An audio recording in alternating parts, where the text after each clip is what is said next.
Monsieur Pipet, nous nous sommes vus il y a un an. Qu'est-ce qui a changé pour les agriculteurs en un an? Vous étiez plein d'espoir l'an dernier et cette année? L'an dernier, on était venu dénoncer nos collègues qui se suicidaient par centaines, c'est-à-dire 700 à l'année. Et de tout temps, l'agriculture française a été la variable d'ajustement. À chaque fois qu'on faisait un commerce, qu'on vendait un TGV ou un avion ou une centrale nucléaire, c'est la paysannerie qui paye. Mais là, c'est la Lali, c'est le coup de trop. Parce qu'avec ce qui est prévu, les signatures Mercosur, on va nous, le pays des droits de l'homme, on va importer de la viande qui vient de forêts qui ont été... il y aurait eu une déforestation. On a mis des animaux en feedlot, c'est affreux. Ces animaux, ils sont nourris par des OGM et la totale. Ils sont pitouillés, ils ont la totale. Les gens qui s'occupent d'eux sont des esclaves. Ils traversent pour aller bosser parce qu'ils croient que c'est l'Eldorado. On leur fait payer leur gamelle, on leur prend leur papier d'identité, on leur fait payer leur gamelle de Fayot et ils dorment dans une cabane où les planches ne se touchent pas. Et ils n'ont même pas l'argent pour prendre le bus, le car pour repartir. Donc ce sont des esclaves qui vont fournir cette nourriture. Et nous, le pays des droits de l'homme, on est en train de tuer nos éleveurs qui ont des cahiers des charges, qui ont subi toutes les normes, qui sont fliqués dans les fermes plus que Daesh. Et on est en train de nous flinguer et imposer cette viande, si on peut appeler ça cette viande, ce support à tous nos concitoyens. Alors que les concitoyens, ils veulent une viande de qualité, ils veulent que les animaux soient bien traités, ils veulent tout ça. Nous, on s'est appliqué depuis des années, on fait au mieux, je vous promets. Venez nous visiter dans nos fermes et vous verrez. Et aujourd'hui, nous, le peuple de base, des paysans, de la ruralité, vous venez chez nous, il n'y a pas un petit village où le nom de nos ancêtres est empilé, je dis bien empilé, avec toutes les guerres. Et aujourd'hui, on est en train de tuer la dernière génération de ces paysans besogneux. Tout ça en nous trahissant. Nous, on veut bien croire à tout ce qu'on veut, mais ça suffit, on ne peut plus. Il y a l'histoire des l'ICHN. ICHN, c'est indemnité compensatrice des handicaps naturels. Ça veut bien dire ce que ça veut dire. Prenez le dictionnaire, handicap. Et aujourd'hui, d'un seul coup, un coup de c'est plus handicap. Allez expliquer au gars de la ZER qui travaille entre des cailloux, on dirait la lune, et lui, avec son travail et sa sueur, il crée des richesses pour le pays. Des richesses pour le pays avec sa volonté, sa niaque de paysan depuis des générations. Et aujourd'hui, on lui enlève l'ICHN, c'est son revenu à l'année, le mec. C'est son revenu. S'il n'a plus ça, il ne peut plus acheter son pain. Point barre. Le président de la République, Emmanuel Macron, a déclaré ici même, samedi, que les importations de produits agricoles que vous dénoncez ne se feraient jamais si ces produits ne respectent pas les normes européennes et françaises. Qu'en pensez-vous? Vous savez que les mots des hommes politiques n'engagent que ceux qui les croient. C'était pas M. Chirac qui avait dit ça à une époque? Non, mais moi, de toute manière, on n'a pas de plan B, d'accord? Donc il faut que le plan marche. Si M. Macron est arrivé où il est arrivé, il y a eu une situation en France qui lui a ouvert une voie. Voilà, il est en place. M. Macron ose, c'est déjà bien, ose gratter des choses que beaucoup de présidents n'ont pas osé effleurer. Il tape le pied dans la fourmilière. C'est très très bien. Maintenant, il faut qu'il soit aussi ferme à la fin qu'au début. Et ce qu'il faut qu'il comprenne, c'est qu'il s'est un petit peu lâché avec l'agriculteur l'autre jour. Mais ce qu'il faut qu'il comprenne, c'est que les paysans, ils sont à bout de nerfs, Et lui, il arrive au mauvais moment. Il y est pour rien. Il veut essayer de faire quelque chose, mais il ne faut pas qu'il nous trahisse. Il aime les grands hommes. Il a cité Clémenceau. Il aime les grands hommes. Nous, ce qu'on souhaite, c'est qu'on ne soit pas fini par un système de pétins. Qui décide? Emmanuel Macron ou l'Europe? Sur la question agricole, bien sûr. J'ose espérer que notre président de la République a encore quelques pouvoirs. J'ose espérer.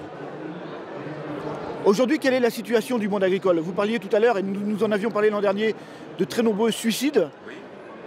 Y en a-t-il eu autant en un an? Est-ce que la situation s'améliore? Quelle est la situation générale? Moi, ce que je souhaiterais, c'est que plutôt que d'interviewer un paysan lambda qui va vous dire, entre parenthèses, ce que bon lui semble, il faudrait aller dans les centres de gestion et regarder les résultats des paysans. Il faut aller dans les banques et regarder l'endettement des paysans. Parce qu'on vous dit, il faut produire. Maintenant, on commence à dire, bon, allez, il faut peut-être prendre une autre forme d'agriculture. Moi, vous voyez, je suis passé en agriculture bio. J'ai fait le choix, mais tard dans mon exploitation, parce que je me posais des questions et je ne pouvais plus, entre parenthèses, faire face au coût de production. C'est-à-dire que moi, le gentil, j'allais livrer, je ne dis pas d'y vendre, hein, j'allais livrer des céréales, on vous enlève des impuretés, et ces impuretés, le lendemain, elles sont compactées dans un aliment qu'on vous revend. Donc il y a des gens qui peuvent gagner de l'argent. Hein. Et j'ai dit, j'en ai eu marre un jour, et donc je produis mes céréales moi-même sur mon exploitation, et mes animaux, j'ai 100 vaches mères, et aujourd'hui, vous savez ce que j'achète? 100 vaches mères et la descendance, je n'achète que les pierres de sel. Ça rappellerait presque Fernand Reynaud, pour les plus vieux.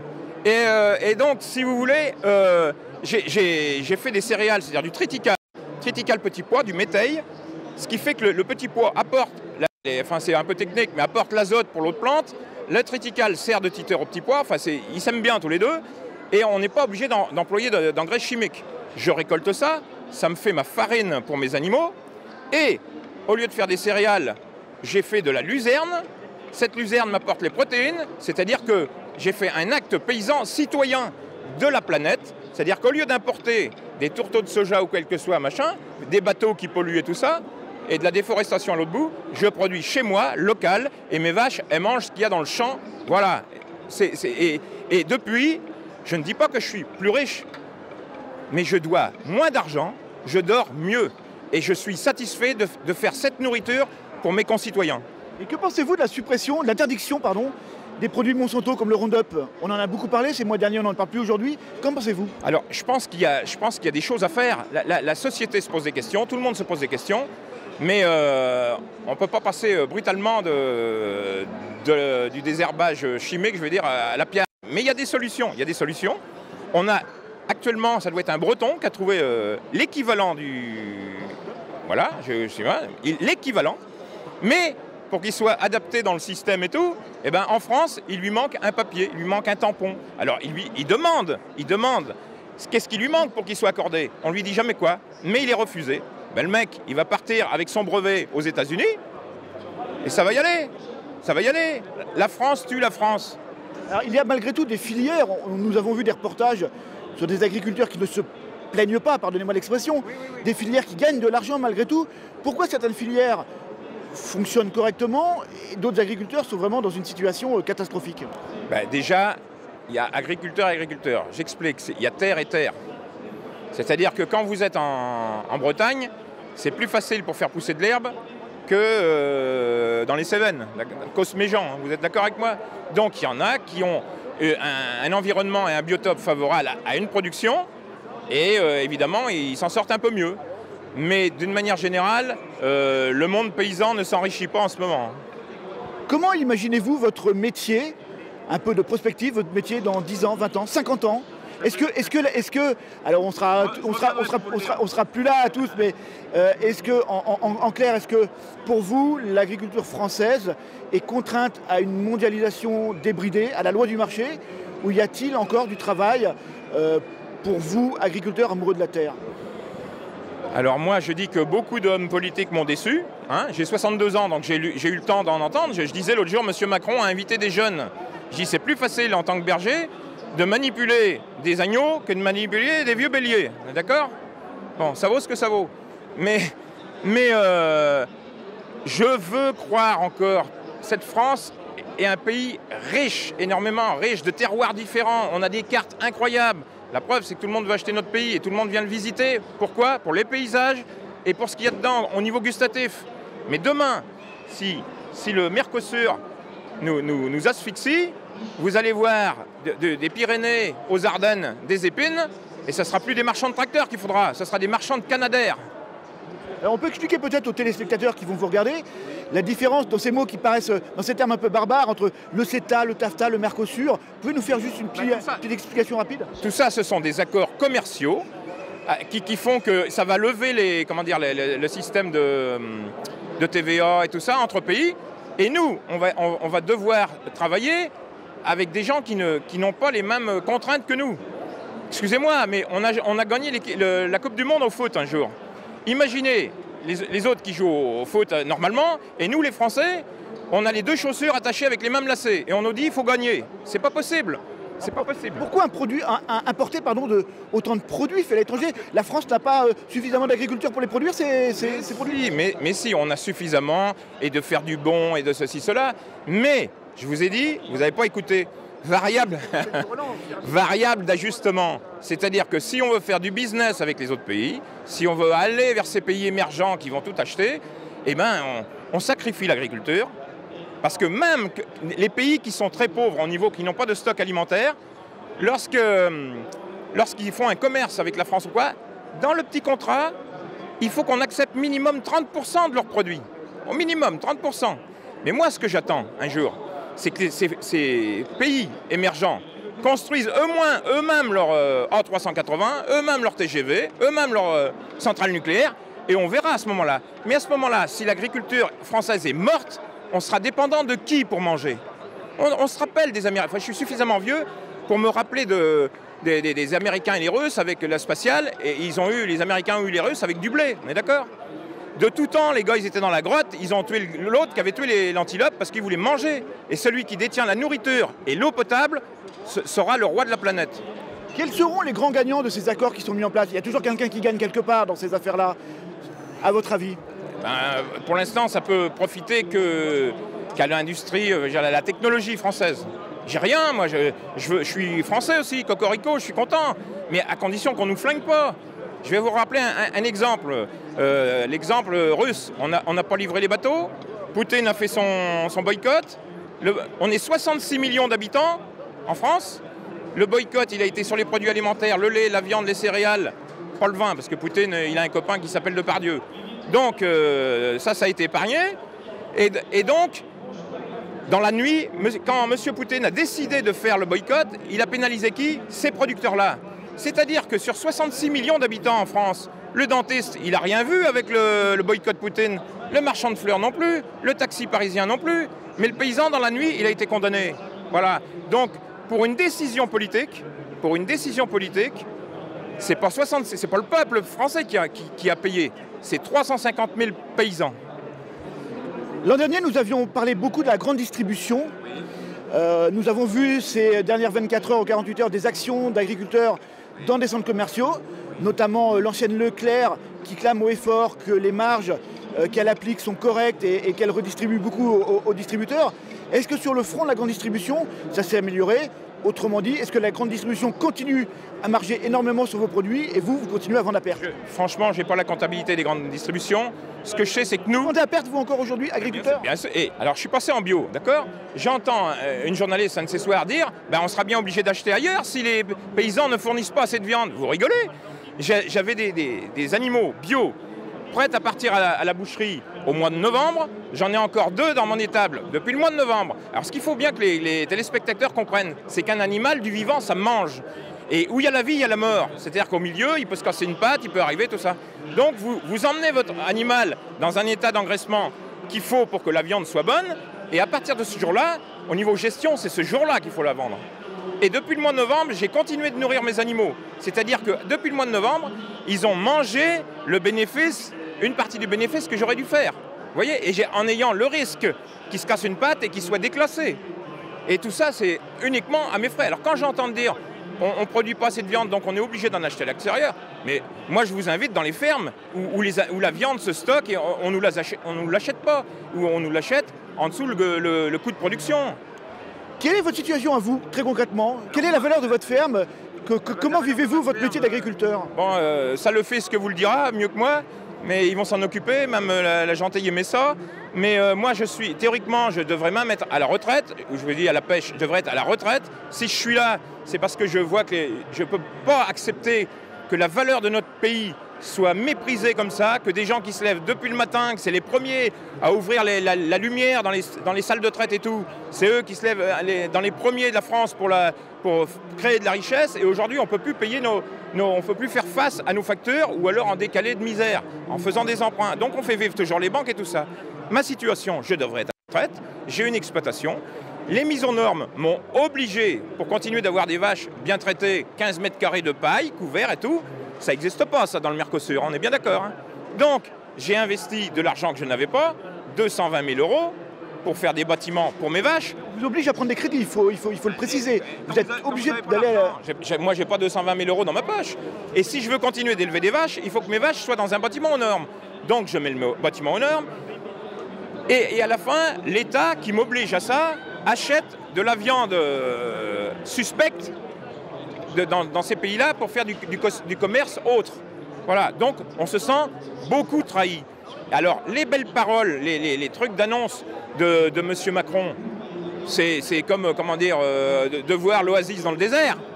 Mais il faut se dépêcher, parce que la pression est à fond. Alors le Mercosur va passer, pardonnez-moi de le dire par avance, puisque toutes ces mesures, on le voit dans l'histoire française, finissent toujours par passer.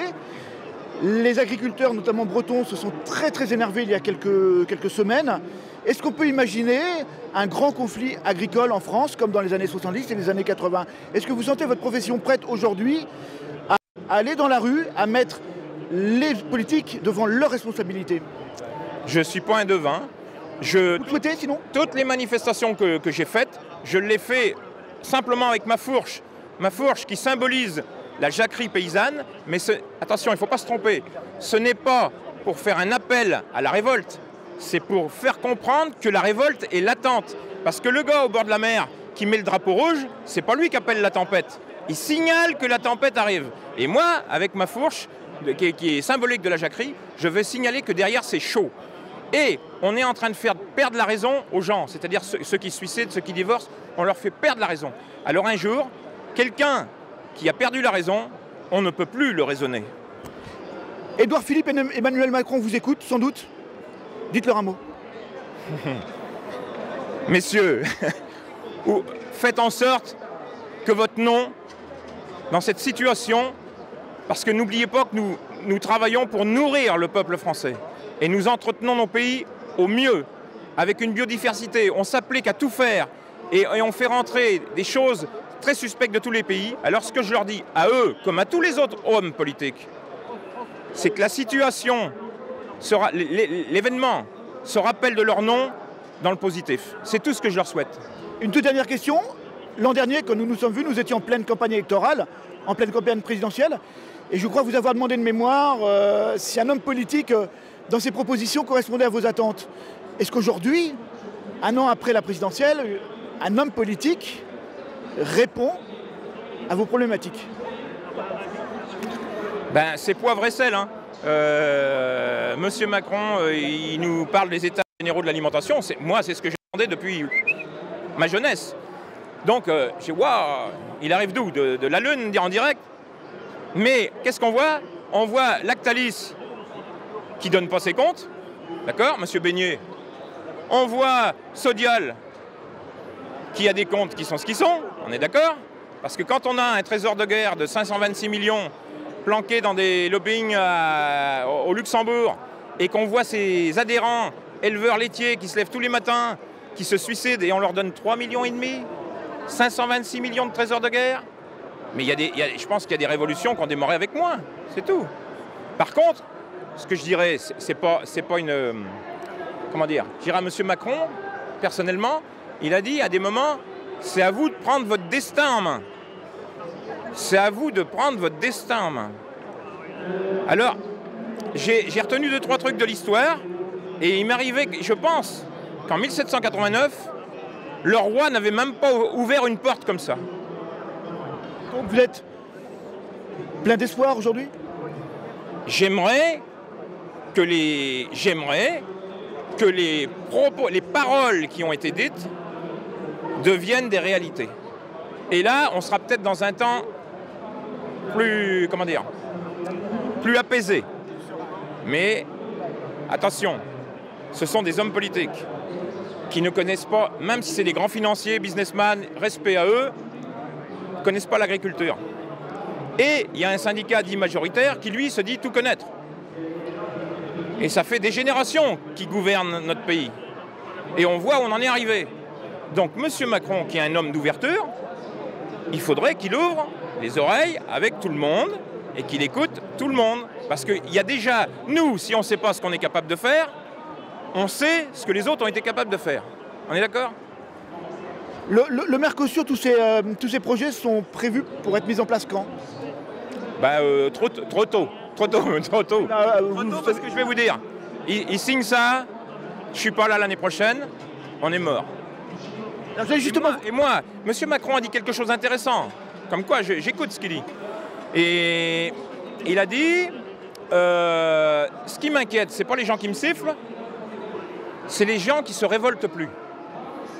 Donc vous voyez que moi je peux m'entretenir avec lui, je pense être poli, je dis ce qui me sort de mes tripes de paysan, mais les gens justement, ils sont dans les campagnes, ils bougent plus.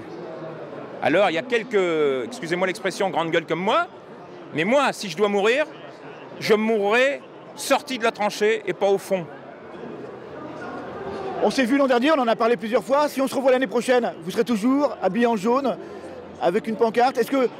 En gros, est-ce que vous êtes plutôt optimiste ou pessimiste? Pour mon pays, et pour tous ces jeunes agriculteurs qui sont passionnés, qui ne regardent pas les heures, qui travaillent, excusez-moi, les mecs qui bossent les week-ends, c'est des filles aussi, parce qu'il y a des filles qui bossent, mais qui laissent tomber leur aspect sentimental en priorité pour faire le métier comme il doit être fait. Et ces gamins, on les remercie en important des produits comme ça. On est en train de saborder l'économie rurale et on est en train de sacrifier la ruralité. Vous parliez de jeunes, il y a des vocations encore, il y a des jeunes tous les ans qui s'installent, où il y a de plus en plus de fermes abandonnées, de lieux. Il y a des jeunes qui vont dans les lycées agricoles, il y a des jeunes qui sont super passionnés. Mais moi, j'ai 62 ans, je fais un appel ici à un éventuel repreneur. Les jeunes, aujourd'hui, l'élevage, il faut voler la vache, il faut faire le foin, il faut faire la paille, le fumier, les vélages, le vétérinaire, le dimanche et tout ça. Et ça, c'est l'élevage. Céréalier, c'est différent. Donc, pour trouver des éleveurs, c'est très difficile. Et après, une fois que vous avez accepté le fardeau de l'élevage, on vous sabote. C'est-à-dire que nous, on nous envoie comme des bons petits soldats, les paysans. Allez-y, les gars, ne reculez pas d'un pied. Et notre artillerie, excusez-moi l'expression, mais notre artillerie franco-française d'élus nous bombarde dans le dos. Il n'y en a pas un qui restera, hein, ça c'est sûr. Hein. Il faut qu'il règle la date de visée. Hein. S'il veut, c'est pas compliqué, on est en train de nous flinguer. Et il y a eu une époque où les paysans transmettaient avec fierté la ferme aux fils, avec fierté, et des générations, et tout ça. Et aujourd'hui, même les filles et tout ça. Mais aujourd'hui, après, on est passé à une époque où les gens ne voulaient plus que les filles se marient avec un paysan. Et aujourd'hui, on en est au stade où les parents ne veulent plus fils ou filles qui restent à la ferme. Et attention, parce que quand on voit la retraite d'un paysan, 750 € par mois, d'accord? Et éventuellement, quelqu'un qui arrive, qui éventuellement peut être chinois, ou autre, et qui offre 10 fois la mise. Qu'est-ce qu'il doit faire, ce gars? Sa famille est sur le monument aux morts, ses enfants sont condamnés, on ne lui donne pas de retraite, on lui dit que c'est un pollueur, qu'il a tous les défauts, on lui impose le loup, excusez-moi, ça aussi, il faudrait peut-être en parler. Le loup, 26 millions d'euros en 2016, 26 millions d'euros pour que le loup puisse manger ce qu'il veut dans nos campagnes. Alors, on arrive à donner 4 francs 6 sous aux bergers, mais il faut savoir que dans les 26 millions, il y en a 23 qui sont dépensés pour la protection, et que ça marche tellement bien que ça ne marche pas depuis 20 ans, et donc on donne 3,5 millions aux bergers. Oui, on peut préciser aussi, je crois, que les bêtes tuées par le loup sont indemnisées par le ministère de l'Agriculture, vous me le confirmez? Mais on peut, mais je vous dis que en avant, on a investi nos impôts, c'est ça qu'il faut se poser question, dans nos campagnes ou ailleurs, on restriction de tout, on ferme les cantines scolaires, on ferme tout, et on paye, nos impôts payent 26 millions d'euros en 2016 pour que le loup se gave où il veut, dans les agneaux, il choisit, parce que moi, je ne suis pas tout contre le loup, on peut le laisser dans un petit coin, mais qu'on arrête de nous lobotomiser la tête pour nous dire, le loup, il va manger la brebis malade et le machin. Non, il va passer avec l'agneau bien rodouillard, il ne va pas le voir. On parle de psychologie, machin, mais le paysan qui ne sait pas ce qu'il va trouver le lendemain matin, vous savez ce que c'est de travailler une lignée, c'est-à-dire la génétique, et tout ça, vous avez bien travaillé tout ça, les laitiers, les machins, pour faire le meilleur agneau et tout ça, et le loup passe, il vous en mange la moitié, et le lendemain, il recommence. Et on vous dit, vous n'avez pas le droit. Ah, vous avez le droit à la balle en plastique. Merci, la balle en plastique. Le loup, il rigole quand même. Et en plus, on nous dit, vous avez le droit de faire un prélèvement de 40 loups, pour pas que ça machin. 40 ? Alors moi, je pose la question, combien est-ce qu'il naît de loups par an? Et personne ne peut répondre. Donc on a le droit d'en tuer 40, mais on ne sait pas combien il en est. Alors, on nous dit qu'on a 360 loups, monsieur Hulot, en réalité, on doit avoir au moins 500-600 loups. Il faut arrêter le délire. Si nos ancêtres les avaient calmés, il y avait une raison. Pourquoi en Italie, ça se passe bien avec le loup et les agriculteurs? Vous savez comment ça se passe en Italie? Bah dites-nous, expliquez-nous. Ouais, en Italie, ils font venir des mecs des pays de l'Est qui sont armés Kalachnikov et tout le machin, et tu vas là-bas avec ta famille, tu manges le jambon et machin, et tu flingues tout ce que tu vois. Et s'il y a d'embrouille un jour, le gros propriétaire italien, il ne connaît plus le mec des pays de l'Est. Voilà comment ça se passe. Bon, allez, on va encore une dernière question, parce que j'adore vous écouter. La retraite pour vous, c'est dans combien de temps? Je voudrais mourir avant. Vous n'allez pas transmettre votre exploitation à vos enfants, je ne sais pas si vous en avez. Malheureusement, j'ai pas l'enfant pour reproduire la succession de la ferme, pour faire la passation, je voulais dire. J'aurais aimé rencontrer un jeune passionné, et je dis bien, même qu'il ne soit pas fils et fille d'agriculteurs ou fille d'agriculteurs, parce qu'une vocation, avec la niaque, on peut y arriver. Moi, je connais des jeunes où les parents n'étaient pas du tout agriculteurs, et c'est devenu des très bons paysans. Et il y a des fils de paysans qu'on a obligés à devenir paysans et qui ont coulé la boîte. Donc l'espoir est dans le métier, dans l'être humain, mais il ne faut pas saborder notre pays. J'ai vu vendre le France, j'aimerais qu'on ne vende pas la France. Merci monsieur. Déjà là on est dans quel bâtiment? Le 5 je crois. Il faut aller dans le 4. Oui, on est dans le 1. On est dans le 1. On va demander d'argent à ses parents, on est bien d'accord. Donc, mais j'ai pas suivi plus.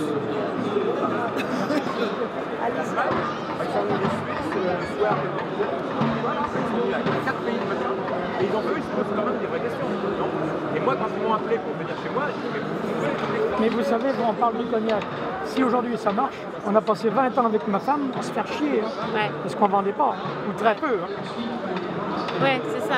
Alors, vous savez, si je suis là aujourd'hui, c'est pas... Non.